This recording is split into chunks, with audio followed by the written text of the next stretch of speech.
Okay, what's up? I'm Dennis Procopio. I'm the owner of Man Up Life Coaching in San Diego, California, servicing men who are in some way stuck in their lives. If you've seen one of my videos before, then you know my gig. If you haven't, then I'll keep it real simple. I'm a coach for men, and I've been operating under the brand Man Up Life Coaching for the past nearly decade now. Been in education for about 30 years. And I like to make these videos so that guys know who I am and what I do. I also like to offer you insights into different topics that come up in coaching sessions 6 days a week. So today's topic is when you open your mouth and say something that you wish you hadn't said because the fallout from speaking is regrettable. I remember being a kid, and on the inside of the cupboard there was a clipping from the newspaper, scotch taped there with some trite little poem from some well-intentioned inspirational poet. And I just Googled to see if that nugget made its way into the future, and apparently it didn't. But it said simply, "Words unspoken may fall back dead, but only God can change them once they're said." Now, okay, put your pitchforks and your torches away. I get it. If you're not into the God talk, there's something you could take a shot at there. If you're not into bad poetry, there's something you could take a shot at there. But let's just look at what's really being said. You have an opportunity to filter yourself. You have an opportunity to check yourself. You have an opportunity to not say that thing that you're thinking. You have that opportunity until you say it. Once you say it, it's out there. You can't dial it back in. There's a bit of wisdom that I've gathered through my self-help reading, which suggests that before you say anything, you should run it through the following filter.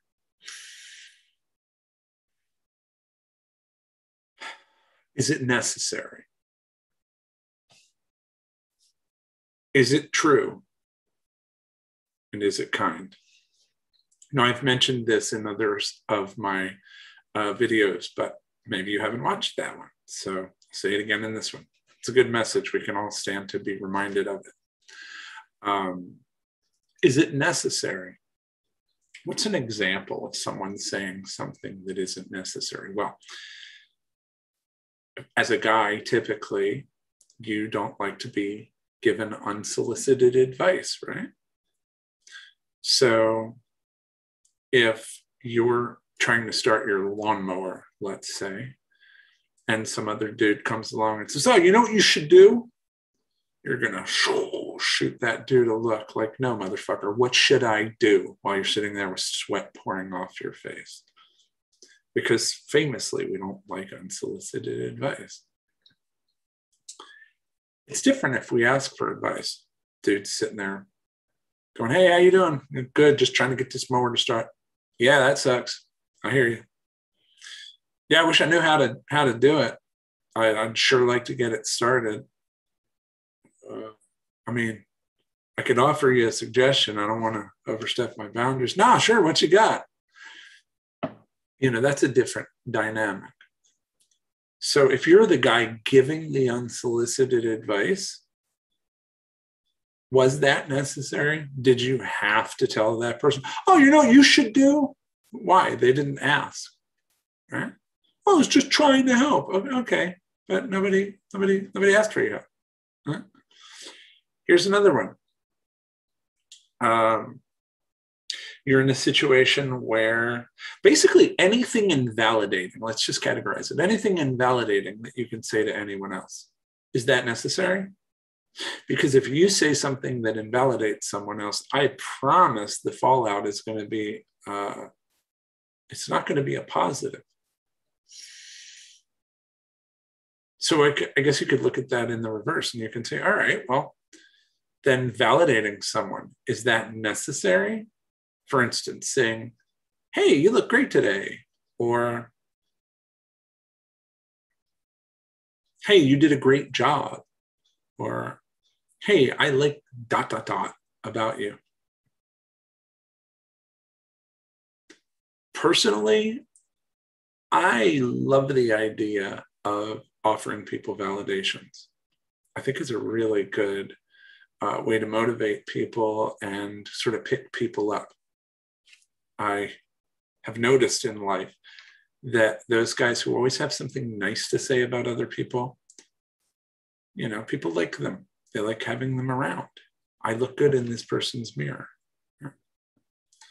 But is it necessary? You might tell somebody at work, hey, you look good today. And then you get called into somebody's office and find out, hey, you made a comment to so-and-so, and it just made them uncomfortable. They felt that it was unprofessional. They don't necessarily know that they need you to speak to their physical appearance. And then you're sitting there thinking, Jesus Christ, no good deed goes unpunished over here. So that's unfortunate, but is it necessary? Well, if it's not absolutely necessary, then conservatively speaking, don't say it. Here's the next thing. Is it true, right? Yeah, man. So, you know, Brian seems to be really making some mistakes in his calculations. And I think we need to either have a conversation with him or figure out a solution. Is Brian making mistakes in his calculus? First of all, was that necessary? Were you the person who had to point that out? Why are you hating on Brian? I don't even know Brian because I just made him up, but I already feel bad for him. Come on, Brian, get your calculations together. But what if it turns out that somebody goes back behind you after you've said that and says, actually, no, Brian, I checked his math. Brian's doing everything right. You've got your information wrong. Now you look like a super dumbass because one, you said something that probably wasn't necessary. And two, you didn't fact check before you spoke, or maybe you ran through it once, thought you were right, but you were incorrect. So really checking to make sure that the stuff that you're saying is absolutely true before you say it is huge, especially if you, I mean, God, this is a rabbit hole and I don't want to get too deep down it, but in this day and age where we're talking about, you know, COVID viruses, you know, the COVID virus, COVID-19, and the Delta variant and any other damn variant that happens to come along.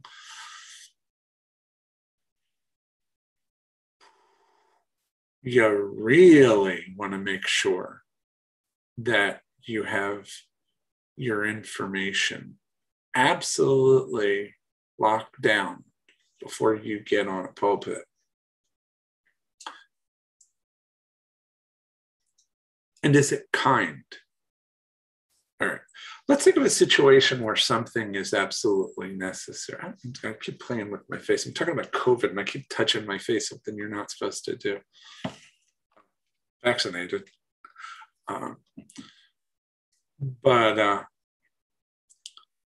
Yeah, let's say something is necessary. It's necessary. I found a mistake in the spreadsheet and I have to address it. Is it true? Yes, I have double checked it and I can conclude that A, it's definitely a mistake, and B, I know who's responsible.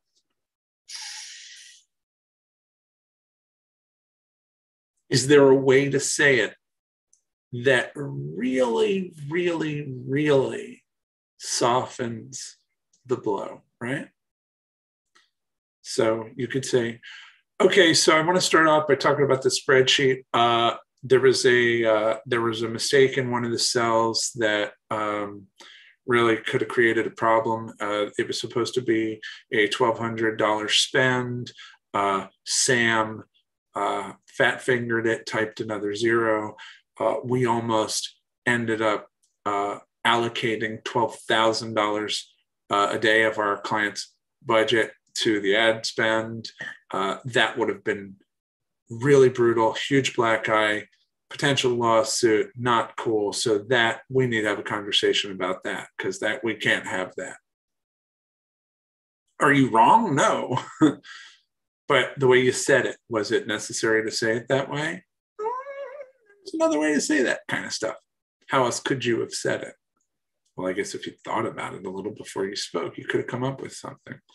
But let's get in there and figure out why you said it that way. Why do we say things like dicks, right? Why do we put a little bit of mustard on it? Zing, why do we do that?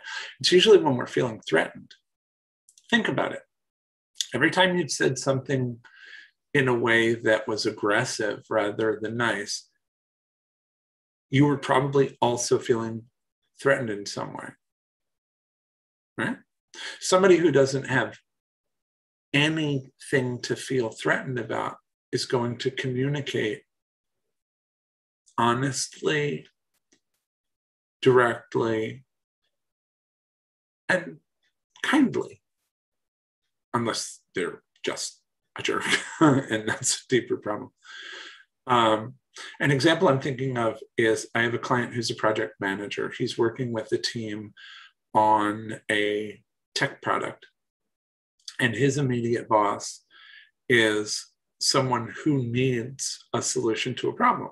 The problem is that the engine that is driving the software, the engine that is driving this software for a client, it looks great. It's all pretty on the outside. The analogy I've been using is it's like the Lamborghini looks beautiful from the outside, but it's got a crappy, ineffective engine.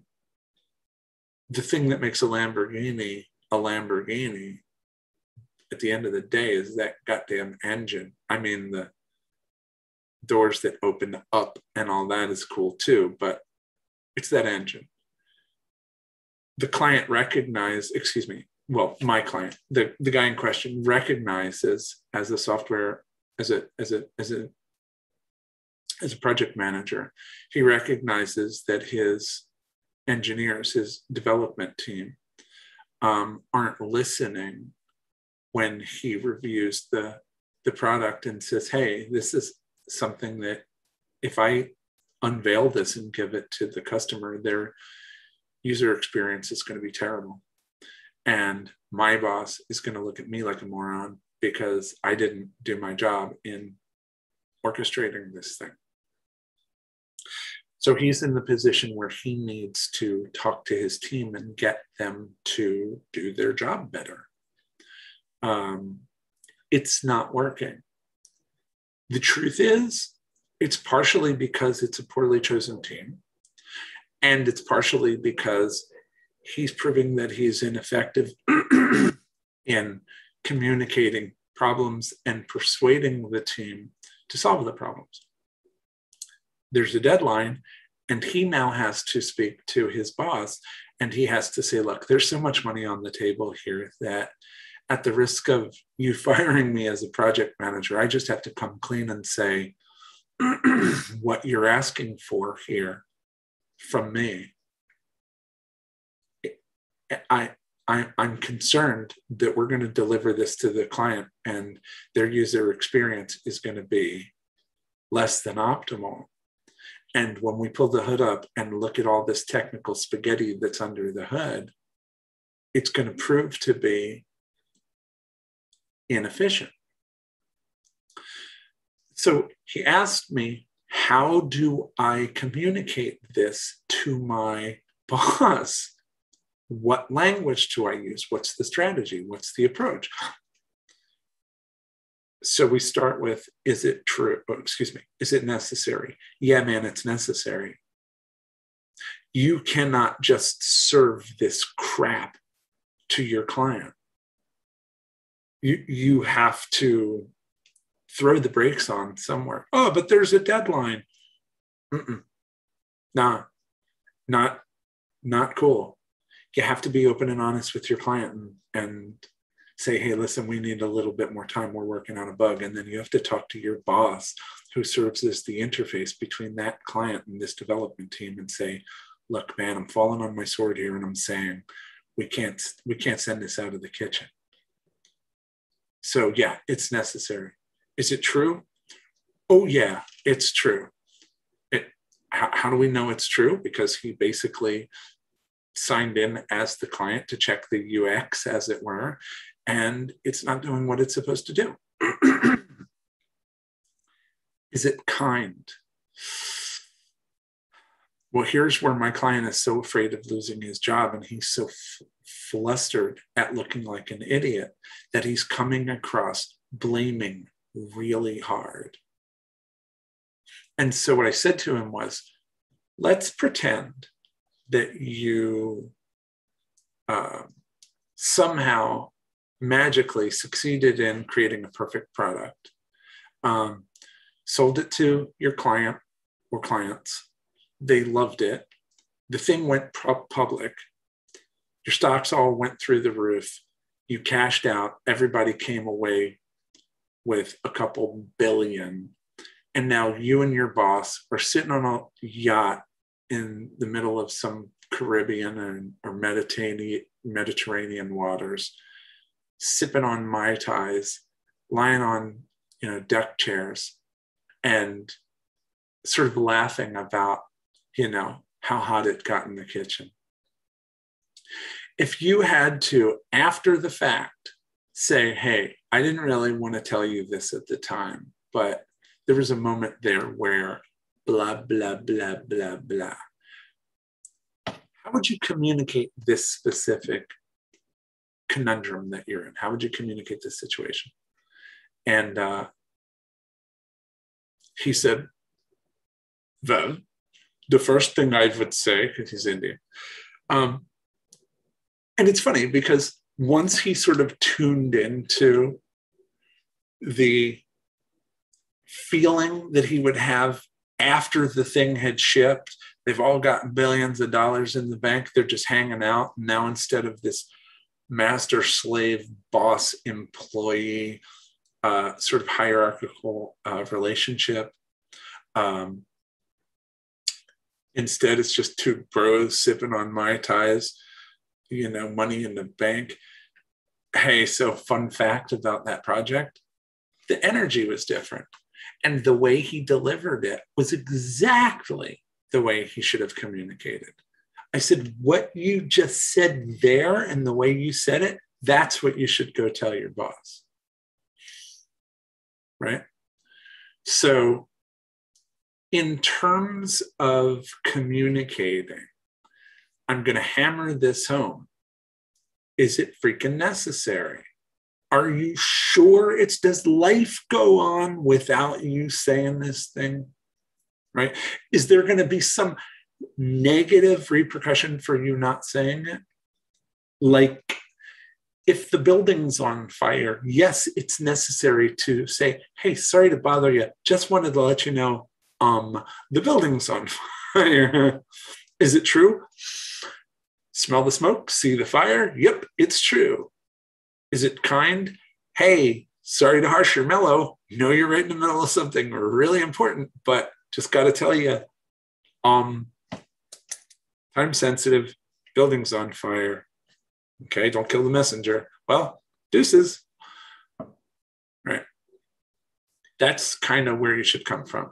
And before you send the message, just make sure, do I feel threatened? Am I coming from a place of attack? Am I coming from a place of defense? Because attack and defense have obviously a symbiotic relationship.